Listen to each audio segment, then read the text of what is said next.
7, I was a marketing executive at a local TV station in Texas. It was actually my second stint in television. It was an industry that I adored, and I had also, between times, I had been in marketing for American Airlines, and I had been in marketing for Blockbuster during its heyday. It was a pretty sweet life that I had. I won a lot of awards, and I got to hang out with some really cool celebrities. I got to take pictures with them. I negotiated some great deals. In my career, I had gone from $5.25 an hour to 6 figures in a pretty short time. And I got to stay there for a long time. So life was pretty sweet. But there was something that was kind of churning in me and messing in me.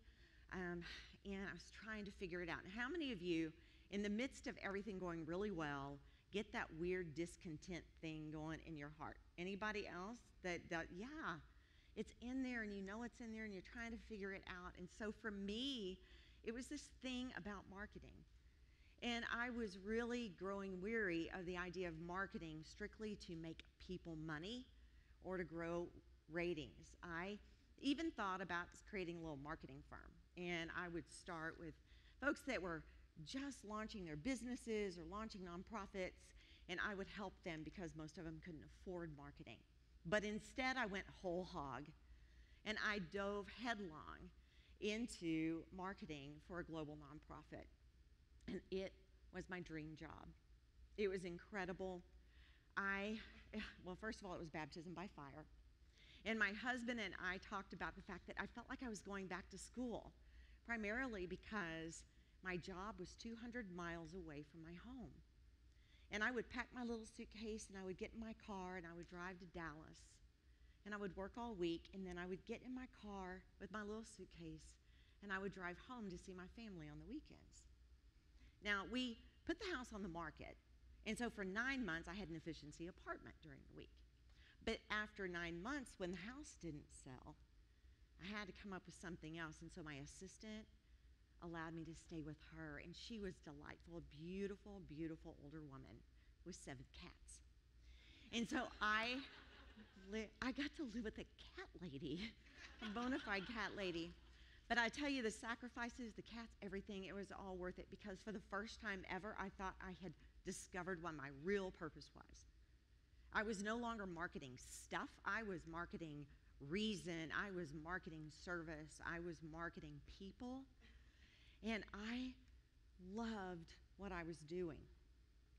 And there was a scripture that I found as I worked on marketing campaigns. There was this one scripture that I found that really resonated with me, and it became my mantra.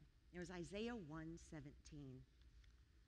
Learn to do good, seek justice, help the oppressed, defend the cause of orphans, fight for the rights of widows.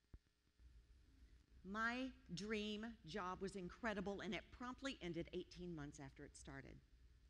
The organization decided to hedge their bets against the pending economic downturn, and they decided to lay off 10% of the staff.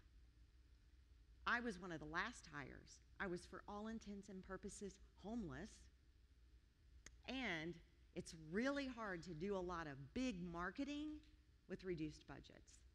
And so I was an easy target for them. The weird thing is like 2 weeks before, they had talked about me moving to a strategic role, and I would be working for the heir apparent of the organization. I would actually become a client of my boss. But something took this weird, funny, wacky, hard turn, and I could feel it. In fact, God was so gracious to prepare me for the moment. And I would love to buy you a cup of coffee, and I'll tell you about it, because it's crazy how he prepared me. But that Tuesday afternoon, I walked into my boss's office with such incredible confidence, and I looked at the HR person, and I said, I know why you're here. And then I looked at my boss, and I said, I just want to tell you, I already know what you're going to say. God told me, and he told me to tell you it's okay. And my boss started crying. And I walked out of that office with the same confidence that I walked in. And I got in my car, and I drove my 3.5 hours to Austin.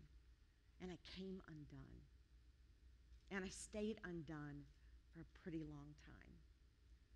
because I had this moment, I had this taste of becoming a voice for the vulnerable. I had found this new love. I had started writing. Everything looked like it was supposed to be right. And I had lost it all. And I got so depressed.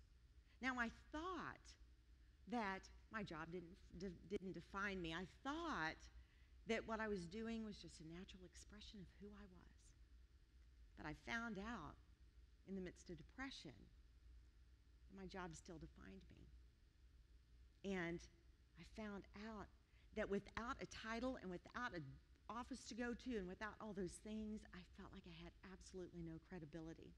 And it would take a really long time for me to see that the layoff was one of the best things that ever happened to me. That losing my job was a part of a much greater piece of my story, and that I needed to become unraveled in order for the pieces to be woven back together again to have a better story. Now, our grandkids, they came over a couple of weeks ago, and my grandson Sawyer, he's incredible. He is the idea guy.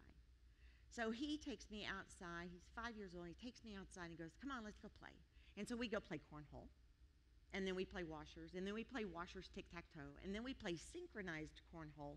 And then we play washers with our eyes closed. But then he decided he wanted to take 2 tennis rackets and take the cornhole bean bags and beam them at each other. And I said, baby, I don't think that's right. So guess what happened? 5-year-old idea man came undone. Are you serious? This was going to be the best day ever. And now it's the worst day ever. I never get to have fun. You are laughing because you see it. But the thing is, we are just like that. We're just like it on the inside. He's smart enough to show it on the outside. But we are like that on the inside. I lost my job and came undone. And we do it right. We cry and we shake our fist and we stomp our feet and we tell God what a jerk he is and how unfair it is that our life is problematic.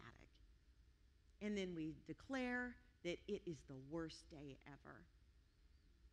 And the thing is, and this is no offense to you who are leadership executives and are trainers, but man, a lot of leadership trainers teach us to try to avoid distractions and get rid of things that might disrupt our lives and to stay the course and stay focused no matter what. And we need to manage ourselves and manage our time and manage each other and manage up and make sure that we always manage to be successful. And I am still a successful businesswoman. I don't make 6 figures anymore, and it's okay, but I'm still a successful businesswoman. And so I'm not telling you to be irresponsible or reckless. Be a responsible person. Honor what you have been given. I'm talking about perspective tonight, and we're going to close tonight talking about perspective. Because I believe with all my heart, and this is what I want you to know, that I believe that distractions and disruptions and detours are purposely placed into your life to make your life more than it could ever be and to help you achieve more than you ever could. And I'm not talking about major life distractions, and there have been some big disruptions in this audience. I know that. I'm not talking about the birth of a baby or the death of a loved one. I'm not talking about job loss. I am also talking about when a plan doesn't go according to plan, or when something that you've heard said by somebody kind of sticks in your craw and you just can't get it out. And I guarantee you that if you just look in the rearview mirror for a second and you think about the things that have happened in your life, chances are, if you've allowed them to, you can say, had this not happened, I would have never, and then you fill in the blank. I would have never done, I would have never thought, I would have never risked. Now, because my life and because Courtney's life, our lives are knotted together by faith. I'm going to be sharing several scriptures with you tonight as key points. And even if you don't share my faith, I think that you'll still hear the words written in the Bible as pretty smart ideas. So tonight we're going to talk about what it means to delight in disruptions. Now, I don't know about you, but I feel the pressure to do, and the pressure to be, and the pressure to go, and the pressure to succeed. And I am a high type A with an anxiety disorder. Yay! I knew I loved you, Dallas. Oh my gosh. So, and I think it's a lot of us that are highly successful or very motivated. The ones of us who want to be the first movers, early adopters, leading edge, bleeding edge, entrepreneurs, we run all the time. And most of the time we find that we are running scared. We are scared that we are going to be late to the gate. We are scared that we are too old or too young. We are scared that somebody else is going to get the prize and we're going to be left behind. Fear rages all around us. Now in Psalm 46, fear was raging all around. It was a time of war. Nations were fighting each other. It was a take no prisoners, do or die situation. Get the enemy, win. And in the midst of all of that, God steps in and he says 4 words.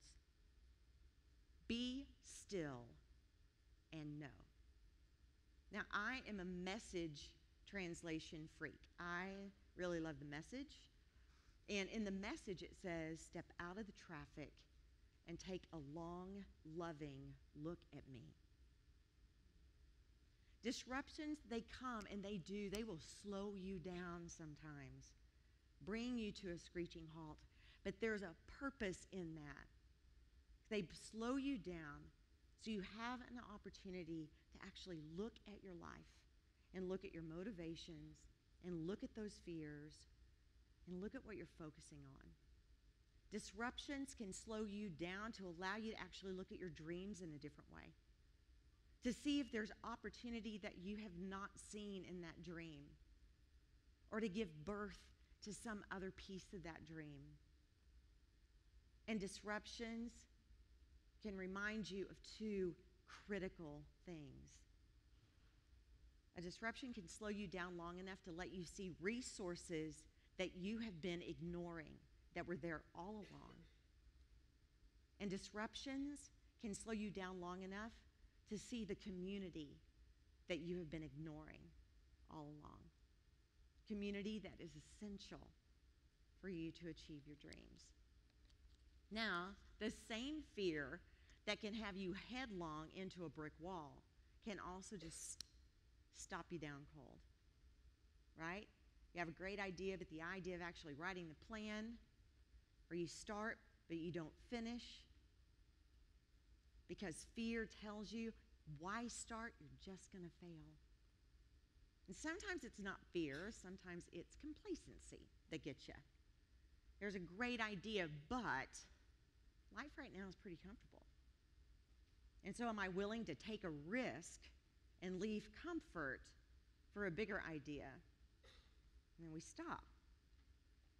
But sometimes disruptions are there to actually jar us awake and to move us, to get some fire under our feet. Sometimes disruptions actually remind us to be more like ants and less like the logs those ants are sitting on. Now these are words from the book of Proverbs. You lazy people can learn a lot by watching an anthill. Ants don't have leaders, but they store up food during harvest season. How long are you going to lie there doing nothing at all? When are you going to get up and stop sleeping? Sleep a little, doze a little, fold your hands and twiddle your thumbs, and suddenly everything is gone, as though it had been taken by an armed robber. Disruptions can wake you up so your dreams don't have to only be in your sleep. Now, sometimes things are actually going well. How many of you right now, you can say, you know what, things are kind of perking along okay. I am meeting goals, I am motivated, I am hitting some deadlines. May not be 100%, but I am moving forward. I am following Jared's plan, and I am moving forward. Anybody? I mean, I'm raising my own hand right now, because right now, things are moving forward. I am quaking in my boots, but they are moving forward. We are checking things off our list, even our big live your list lists. We are making big strides. And sometimes when distractions or disruptions come in those times, we have a tendency to view them more as an irritant than we do an opportunity. I know I do. But this is what I'm learning, that even when things go well, there's still an opportunity for me to evaluate a distraction or a disruption or a detour. Because chances are, it's there to teach me too. In fact, Isaiah 43:19 teaches me a lot about what it might be teaching me. It might be a new dream, it might be a new perspective, it might be a brand new idea. But Isaiah 43:19 is a scripture that I love because it tells me that the same God that created everything that I see and I can't see is still in the business of creation. He didn't stop down, do this, and say, okay, we're all done. Instead, the disruptions or those little detours sometimes can say, it's God saying, you know what? I actually have something I still want to create in you. And here are the words. Be alert, be present. I am about to do something brand new. It's bursting out. Don't you see it? There it is. I am making a road through the desert, rivers in the Badlands. Now remember, I said that it took me a while after my layoff, after losing my dream job and my purpose with a paycheck. It took me a while to be able to stop reeling about that and to realize that that layoff was purposeful and meaningful. It took me a while to understand that I needed to be unraveled so I could be woven into a better story. I lost my job. It was as simple as that. I lost my job. And I was forced to slow down. I was literally forced to slow down. My husband told me I couldn't apply for another job for a while because I had been working since I was 12. And he said, I need you to breathe, honey, and come home and sleep. So I was forced to slow down. And in doing that, I had to let go of my bruised ego. I discovered pride. I discovered fear, and I had to let those things go.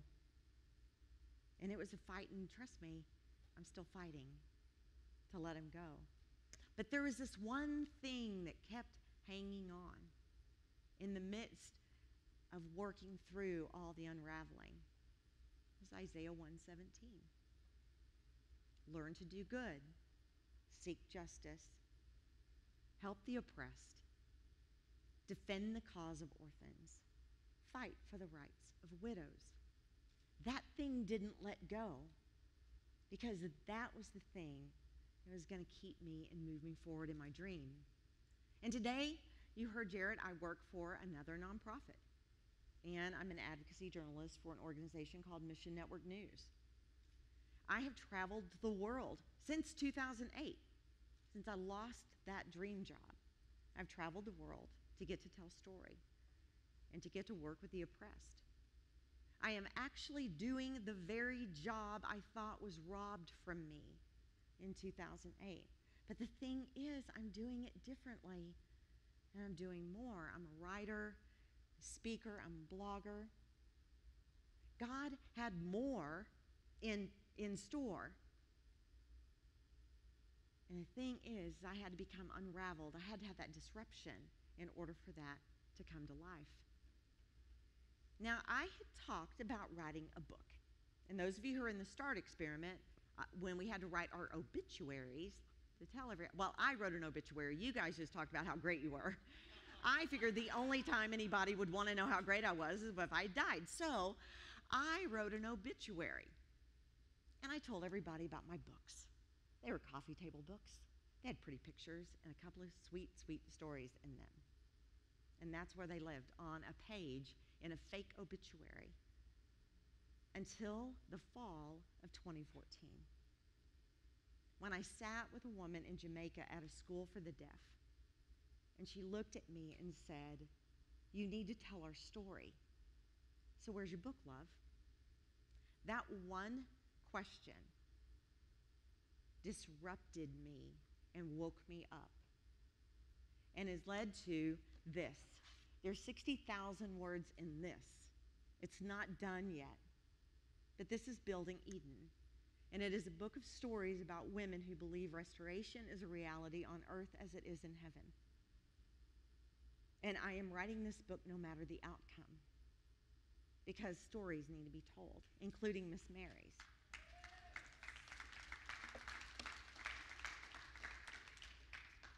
I want to take you all to Jamaica and meet her, because she's really nice. Most recently, on a plane from Guatemala to Texas, my sweet friend Courtney looked at me and said, "Hey, can we do a live list for 2016? And I said, nah. Because I'm a big bucket list girl, but I don't even do New Year's resolutions. Because remember, I'm still afraid, and I'm still working on it. And the idea of writing down a goal that had to be completed in a year for a chick that deals with anxiety is not a healthy thing, because you're like, well, I will write it down, and then I will fail, and then it will be overwhelming, and then I'll have to start over.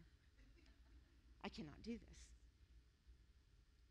And so while that was going on in my head, I saw my hand reach out and grab the paper and a pen.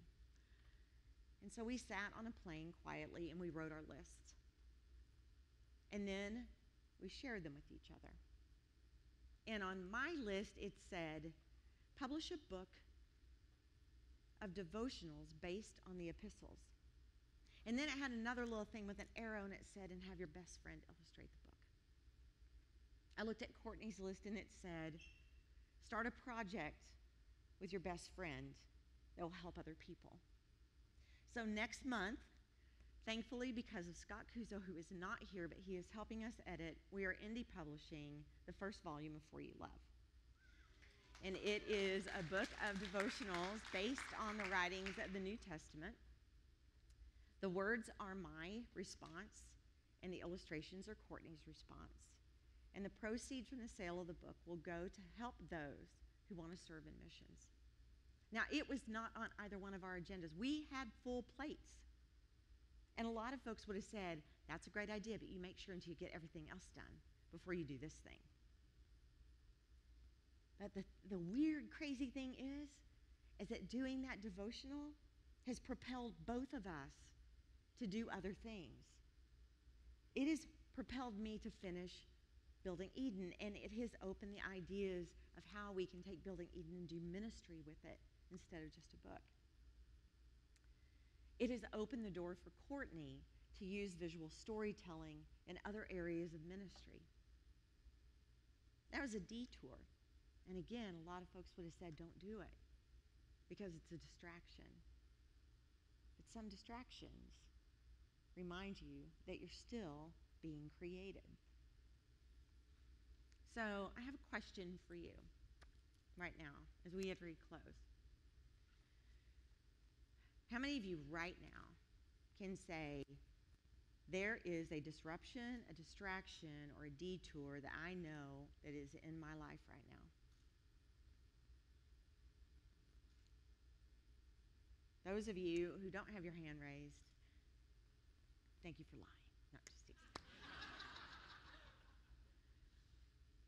When are you going to stop looking at it as something to be afraid of or something to fight against, and start looking at it as something that you might want to delight in, because it might move you forward in your dreams? Because remember, disruptions can slow us down, and they can help us focus, or they can speed us up, and they can give us fire. Or disruptions can actually introduce brand new things into our life, and they will set us free. So tonight, and the rest of the time, I want you, stop by and talk to Courtney and talk to me. It's all cool. I have nothing to sell right now because I don't have a book ready. But I'd love to know about a disruption in your life. And you don't even have to explain it. You just say it. Job loss, pestery neighbor, pen and a piece, right? A pen and a piece of paper, a dream I can't get rid of. I'd love to know those things so we can pray for you and we can support you and cheer for you and see what's going to happen with those things as they help move you forward in your dreams. You guys have a great night. Walk responsibly. Don't stay up too late. Because, I'm a mom and a grandmom, so I'll be watching.